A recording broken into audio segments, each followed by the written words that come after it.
మనం చూస్తున్నాం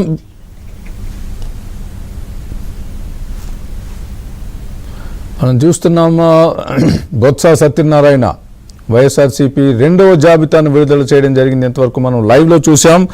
27 మంది ఇన్ఛార్జీలతో వైఎస్ఆర్సీపీ రెండో జాబితాను విడుదల చేసింది. ఫాతిమా గుంటూరు ఈస్ట్ నుంచి, మక్బూల్ అహ్మద్ కదిర్ నుంచి, T Chandrasekhar Yerragondapalem, M Venkatesh Yemmiganur, B Abhinay Reddy Tirupati నుంచి, P Krishnamurthy Machilipatnam, CH Mohit Reddy Chandragiri, KV Ushasri Charan Penukonda, T Rangaiah Kalyandurg, G Madhavi Araku, M Visweswara Raju Paderu, అలాగే ఇంకొంతమంది ఇన్ఛార్జీలు కూడా చెప్పడం జరిగింది. కళ్యాణదుర్గం తలారి రంగయ్య, మచిలీపట్నం పేర్ని కృష్ణమూర్తి, ఇలా 27 మంది అభ్యర్థుల్ని ఇన్ఛార్జీల్ని రెండో జాబితాగా వైఎస్ఆర్సీపీ ప్రకటించడం జరిగింది.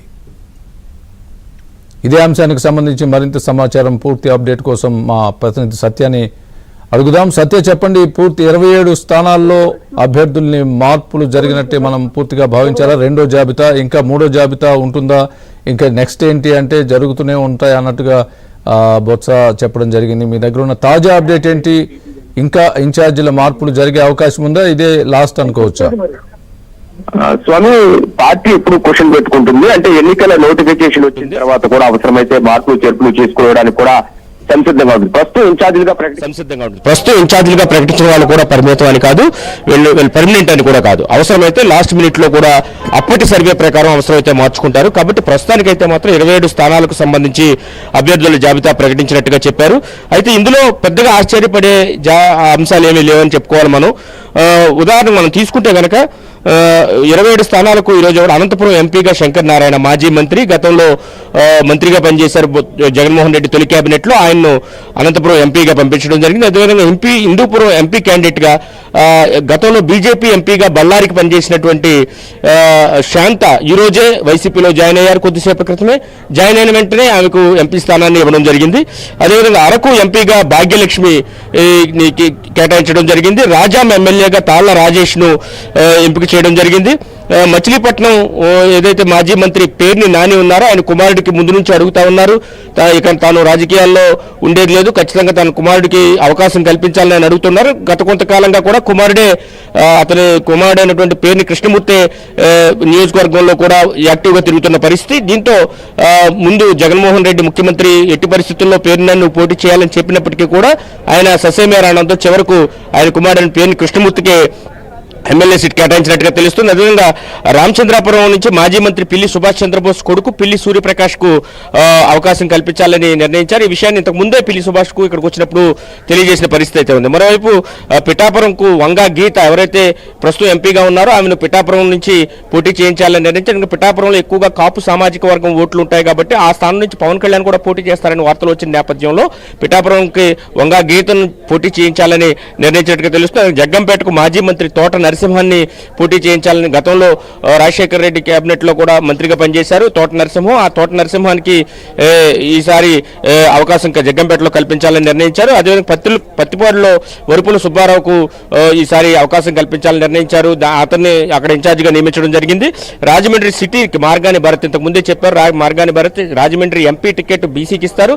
అదేవిధంగా ఎమ్మెల్యేగా తాను వెళ్లబోతున్నాను, రాజమండ్రి సిటీ నుంచి పోటీ చేయబోతున్నానని మీడియాగా ఆయన స్వయంగా వెల్లడించారు. అదే జరిగింది.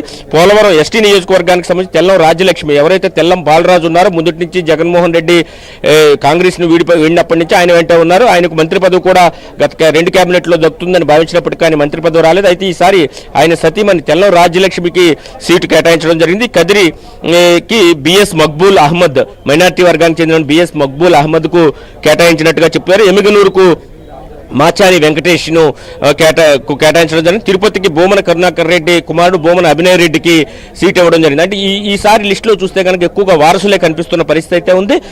ఒక రకంగా ఈ వారసత్వ రాజకీయాలకు మరొకసారి వైసీపీ శ్రీకారం చుట్టిందని చెప్పుకోవచ్చు. ఎందుకంటే ఆ పార్టీ అధినేత కూడా మాజీ ముఖ్యమంత్రి కుమారుడే కాబట్టి ప్రస్తుతం ఎమ్మెల్యేలందరూ కూడా అదే ప్రశ్నిస్తున్నారు, తమ వారసులకు అవకాశం ఇవ్వాలి ఈసారి అని చెబుతున్న పరిస్థితి. అయితే సీనియర్లే ముందుండి నడిపించాలని చెప్పినప్పుడు కూడా వారెవరు వినకపోవడంతో చివరికి చేసేది లేక వారసులు వాసులకి ఇచ్చిన పరిస్థితి అయితే ఉంది. అదే గుంటూరు ఈస్ట్ షేక్ నుయ్యి ఫాతిమాకు ఇవ్వడం జరిగింది. కర్నూలు ఎంపీగా గుమ్మనూరు జయరాం ప్రస్తుతం మంత్రిగా ఉన్నారు.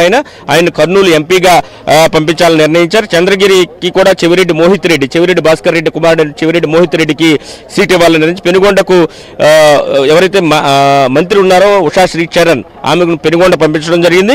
కళ్యాణ్ దుర్గంకు ప్రస్తుతం ఎంపీ తలారి రంగయ్యను కళ్యాణ్ దుర్గానికి పంపించడం జరిగింది. అరకు ఎస్టీ కాన్స్టిట్యున్సీ అయినటువంటి అరకు ఎస్టీకి ఎమ్మెల్యేగా గొట్టేటి మాధవి ప్రస్తుతం ఎంపీగా అరకుకు ఆవిడ ఉండడం జరిగింది. ఆవిడని అరకు ఎస్టీ ఎమ్మెల్యే అభ్యర్థిగా ఇన్ఛార్జిగా నియమించడం జరిగింది.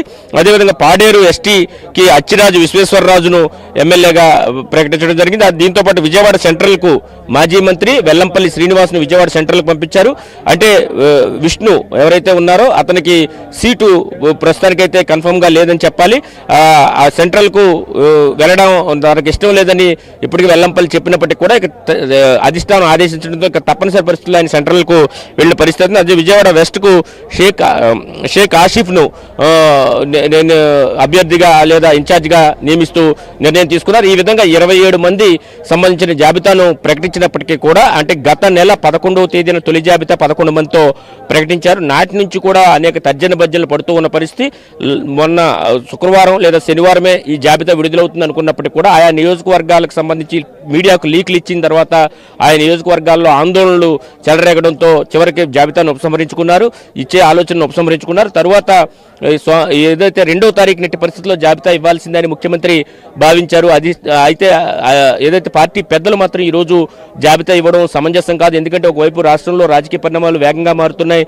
షర్మిల కాంగ్రెస్ వైపు వస్తున్న పరిస్థితి అయితే ఉంది. ఈ టైంలో జాబితాను రిలీజ్ చేస్తే ఎవరైతే సీట్లు రావో వాళ్ళందరూ కూడా టీడీపీ జనసేన వైపు చూడలేక కాంగ్రెస్ వైపుకు వెళ్లే ప్రమాదం ఉంది. అది వైసీపీకే పెద్ద దెబ్బ అని చెప్పినప్పటికీ కూడా ముఖ్యమంత్రి తన మొండి పట్టుదలకే వెళ్ళినట్టుగా కనిపిస్తుంది. దానిలో భాగంగా ఈరోజు 27 మంది అభ్యర్థుల జాబితాను ఆయన విడుదల చేసినట్టుగా మనకు అర్థమవుతుంది. ఇంకా ఏదైనా జాబితా ఉంటుందా అని చెప్పినప్పటికీ కూడా ఖచ్చితంగా ఉండే అవకాశం ఉందని కూడా బొత్స సుచాయిగా సంకేతాలు ఇచ్చారు. ఇప్పుడు నియమించినటువంటి ఇన్ఛార్జీలు కూడా ఎన్నికల్లోపు సరిగా పనిచేయకపోతే వారిని కూడా మార్చే ఉద్దేశం అయితే పార్టీలో ఉన్నట్టుగా కనిపిస్తోంది. అయితే 120 స్థానాలకు సంబంధించి మార్పులు ఉంటాయా లేదా అనేది కూడా ఇంకా స్పష్టత ఇవ్వట్లేదంటే మిగిలిన స్థానాలకు సంబంధించి మార్పులు ఉంటాయా ఉండవా అనే దాని మీద స్పష్టత లేదు. అయితే ఆ లాస్ట్ మినిట్ వరకు కూడా రాజకీయాల్లో డైనమిక్గా ఉంటుంది కాబట్టి ఎవరికైనా లాస్ట్ మినిట్ సర్వేలో తేడాగా వస్తే కనుక అవసరమైతే వారిలో కూడా మార్పులు చేర్పులు చేయడానికి కూడా సిద్ధంగా ఉండాలి అని కూడా పార్టీ నాయకులకు సంకేతాలు పంపారు. ఇప్పటికే చాలామంది ఎమ్మెల్యేలు అంటే ముఖ్యంగా తీసుకుంటే అంబటి రాంబాబు కావచ్చు, అదేవిధంగా గోపిరెడ్డి శ్రీనివాసులు రెడ్డి కావచ్చు, వీళ్ళందరికీ సీట్లు ఇవ్వద్దని చెప్పేసి ఆ నియోజకవర్గ ప్రజలే తాడేపల్లి ప్యాలెస్కు అదేవిధంగా పార్టీ ఆఫీస్కు ఆయా నియోజకవర్గాల రీజనల్ కోఆర్డినేటర్ అవుతున్న వారి ఇంటి ముందు ధర్నాలు చేసిన దృశ్యాలు కూడా మనం చూసాం. ఇప్పుడు ఈ 27 స్థానాలకు సంబంధించి లిస్టు బయటకు వచ్చింది కాబట్టి ఈ స్థానాల్లో కూడా అసంతృప్తి నేతలు ఖచ్చితంగా తమ యొక్క నిరసన తెలియజేయడానికి సిద్ధమవుతున్నట్టుగా కూడా తెలుస్తోంది రాష్ట్ర వ్యాప్తంగా. కాబట్టి గతంలో లాగా ఏదో 2 జిల్లాలకు సంబంధించి లిస్టును విడుదల చేస్తే స్థానికంగా ఆ నియోజకవర్గాల పక్కన ఉన్నటువంటి సంబంధ బాంధవ్యాలతో గొడవలు ఎక్కువ వచ్చాయని భావించి మొత్తం రాష్ట్ర వ్యాప్తంగా అక్కడొక నియోజకవర్గాన్ని తీసుకుని ఒకేసారి ఈ లిస్టు అయితే విడుదల చేసినట్టుగా కనిపిస్తోంది. దీంతో కొంతమేరకు నిరసనలు అంత ఫ్లేరప్ కావు అనే ఆ ఉద్దేశంతో ఉన్నారు. అయితే ఇప్పటికే ఏ స్థానాల్లో అయితే ఇబ్బందులు వస్తాయని భావించారో ఆయా స్థానాల్లో నియోజకవర్గాల రీజనల్ కోఆర్డినేటర్లు ఎటువంటి అల్లర్లు గొడవలు జరగకుండా చూడాల్సిన బాధ్యతను అప్పగించిన నేపథ్యంలో వారు ముందుగానే సెటరేట్ చేసే ప్రయత్నం అయితే చేసినట్టుగా కనిపిస్తోంది. అయినప్పటికీ కూడా చాలా ప్రాంతాల్లో ఇచ్చినటువంటి సీట్లకు సంబంధించి అసంతృప్తి అయితే వైసీపీ కార్యకర్తలు కావచ్చు స్థానిక నాయకులు అయితే వ్యక్తమవుతున్న పరిస్థితి అయితే ఉంది. అయితే ఈ పరిణామాలు చిలికి గాలివానిగా మరి చివరకు వైసీపీని నిండా ముంచుతాయనే అభిప్రాయం కూడా పార్టీ సీనియర్లు కొంత వ్యక్తం చేస్తున్నారు. ముందు నుంచి కూడా చాలా మందికి సర్వేల్లో ఈసారి టికెట్లు ఇచ్చేది లేదని ఏదైతే తేడా వచ్చిన టికెట్లు ఇచ్చేది లేదని జగన్మోహన్ రెడ్డి అన్నారు. దాదాపు ఆ దిశగానే టికెట్ల అదేవిధంగా ఇన్ఛార్జీల నియామకం అయితే కొనసాగుతున్నట్టుగా మనకు కనిపిస్తోంది. అంటే ఇన్ఛార్జీల నియామకం చూసిన తర్వాత మరిన్ని మార్పులు చేర్పులు కూడా ఉండే అవకాశం ఉంది. షఫ్లింగ్స్ ఉంటాయంటే అటు నుంచి ఉండే అవకాశం ఉంది. ఎందుకంటే లాస్ట్ మినిట్ దాకా ఎప్పుడు ఏం జరుగుతుంది, ఎలాంటి సర్వేలు వస్తాయి అనే దాని మీద ఆధారపడి ఉంటుంది. ఎప్పుడైనా జరగచ్చు, అది ఏ పార్టీలోనైనా జరిగే విషయమే. అయితే మనం ముఖ్యంగా వైసీపీ సెకండ్ లిస్ట్ ఏదైతే రిలీజ్ చేసిందో దానికి సంబంధించి ఆ పార్టీ నేతల నుంచి ఎలాంటి రెస్పాన్స్ వస్తుంది, సీటు దక్కని వారు రేపు నిరసన గళాలు ఏమైనా వినిపించే అవకాశాలు ఉన్నాయా? ఖచ్చితంగా మొదటి జాబితా ఏదైతే 11 మందితో గుంటూరు ప్రకాశం జిల్లాలలో జాబితా విడుదల చేశారో ఆ రోజే పార్టీలో క్షేత్రస్థాయి నాయకులు కానీ కార్యకర్తలు కానీ ఏ విధంగా ఆలోచిస్తున్నారో మొత్తం రాష్ట్రానికి అర్థమైపోయింది. కాబట్టి ఇప్పుడు ఈ రోజు ఏదైతే 27 స్థానాలకు, అది ఎంపీలు కావచ్చు, అది ఎమ్మెల్యే స్థానాలకు కావచ్చు, విడుదల చేసిన జాబితా పట్ల అసంతృప్తి వ్యక్తం చేస్తున్న పరిస్థితి అయితే ఉంది. ముఖ్యంగా ప్రస్తుతం మాజీ మంత్రిగా ఉన్నటువంటి శంకర్ నారాయణ తీసుకెళ్లి ఎంపీగా వేయడం, అదేవిధంగా తల్లారి రంగాయని ఎమ్మెల్యేగా తీసుకురావడం, మరోవైపు అటు గుమ్మనూరు జయరాంను స్థానచలనం చేయడం, ఇటువంటివన్నీ కూడా చాలా డైనమిక్గా మారిన పరిణామాలుగా మనం భావించాల్సి ఉంటుంది. వీటి విషయంలో మాత్రం కార్యకర్తలు, నియోజకవర్గంలో ఉన్నటువంటి కార్యకర్తలు అయితే మాత్రం ఆందోళన మార్గం పట్టే అవకాశమే ఎక్కువగా కనిపిస్తోంది. దీంతో పాటుగా మనం తీసుకుంటే ఈసారి వారసులకు కూడా ఎక్కువగా అవకాశాలు కల్పించారు. ఏదైతే ముందు నుంచి వారసులొద్దు, మీరే పోటీ చేయాలని ముఖ్యమంత్రి చెప్పినప్పటికీ కూడా అక్కడ ఉన్నటువంటి ఎవరైతే నియోజకవర్గాల్లో ఉన్నటువంటి ఎమ్మెల్యేలు తమ పంతాన్ని నెగ్గించుకున్నారని చెప్పుకోవచ్చు ఒక రకంగా. అదేవిధంగా పెనుగొండకు ఎవరైతే గతంలో శంకర్ నారాయణ పెనుగొండ నుంచి పోటీ చేశారో ఆయన స్థానాన్ని ఉషా శ్రీచరణ్కు కేటాయించడం పట్ల కూడా అక్కడ కార్యకర్తలు ఆగ్రహం వ్యక్తం చేస్తున్న పరిస్థితి అయితే ఉంది. అదేవిధంగా కర్నూలు ఎంపీగా గుమ్మనూరు జయరాంను పంపించడం, మంత్రి జయరాంను పంపించడం పట్ల కూడా అక్కడ వాళ్ళు ఆగ్రహంగా ఉన్నట్టుగా కనిపిస్తోంది. ఏంటంటే నియోజకవర్గ ఎమ్మెల్యేగా పోటీ చేయాలనుకున్న ఆయన్ని ఎంపీగా పంపించడం ఏంటి అని కూడా వాళ్ళంతా కూడా ప్రశ్నిస్తున్న పరిస్థితి అయితే ఉంది. అదేవిధంగా ఎమ్మిగనూరులో ఎవరైతే ఎమ్మిగనూరులో ప్రస్తుతం ఉన్నటువంటి ఎమ్మెల్యే స్థానంలో కొత్త వారిని, అంటే మాచాని వెంకటేష్ను అవకాశం కల్పించడం పట్ల కూడా అక్కడ ఉన్నటువంటి నాయకత్వం, అదేవిధంగా క్షేత్రస్థాయిలో వైసీపీ వాళ్ళు తీవ్ర అభ్యంతరం అయితే వ్యక్తం చేస్తున్న పరిస్థితి అయితే ఉంది.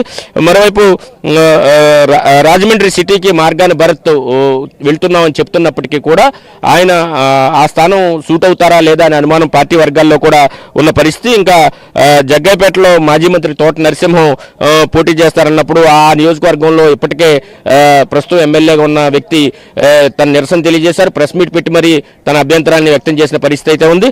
మరోవైపు పిఠాపురంకు వంగా గీతను పంపించడం పట్ల కూడా అక్కడ స్థానికంగా ఉన్నటువంటి నేతలు వ్యతిరేకిస్తున్న పరిస్థితి అయితే ఉంది. పిల్లి సుభాష్ చంద్రబోస్ తనయుడు పిల్లి సూర్యప్రకాష్కు రామచంద్రాపురం కేటాయించినప్పుడు మంత్రిగా ఉన్నటువంటి వేణు కూడా ఒకానొక దశలో అసంతృప్తి వ్యక్తం చేశారు. ఎందుకంటే పిల్లి సుభాష్ చంద్రబోస్కు వేణుకు అసలు పడని పరిస్థితి అక్కడ ఉంది. అయితే పిల్లి సుభాష్ చంద్రబోస్ గట్టిగా పట్టుదలతో తన కుమారుడికి అక్కడ సీట్ సాధించారని మనం భావించాల్సి ఉంటుంది. అదేవిధంగా రాజాంకు అదే అరకు ఎంపీగా భాగ్యలక్ష్మిని పంపించడం కావచ్చు, హిందూపురం ఎంపీ క్యాండిడేట్ గా కొత్త వ్యక్తిని, ఇప్పుడు వరకు రాష్ట్రానికి పరిచయం లేని ఒక కొత్త వ్యక్తిని జై శాంతను తీసుకురావడం, ఇవన్నీ చూస్తే కనుక ఎంపీ స్థానాల్లో పోటీ చేసేందుకు డబ్బులు పెట్టుకునేందుకు ముందుకు రాని పరిస్థితి ఉండడంతో భారీ ఎత్తున ఇటువంటి బయట నుంచి డంప్ చేసే ప్రయత్నం అయితే ఈసారి జరిగినటువంటి ఈ సీట్ల ఎంపికలో జరిగిందని మనం చెప్పుకోవచ్చు. అదేవిధంగా అనంతపురం ఎంపీగా శంకర్ నారాయణను పోటీ చేయించడం పట్ల కూడా ఆయన కార్యకర్తలు, పెనుగొండ నియోజకవర్గానికి సంబంధించిన కార్యకర్తలు, నాయకులు అయితే తీవ్ర అసంతృప్తిని అయితే వ్యక్తం చేస్తున్న పరిస్థితి ఉంది. ఎంపీగా వెళ్లారంటే స్థానికంగా దూరమైనట్టే అనే ఆ భావన అయితే వైసీపీ నాయకులు కార్యకర్తలు అయితే కనిపిస్తున్న పరిస్థితి.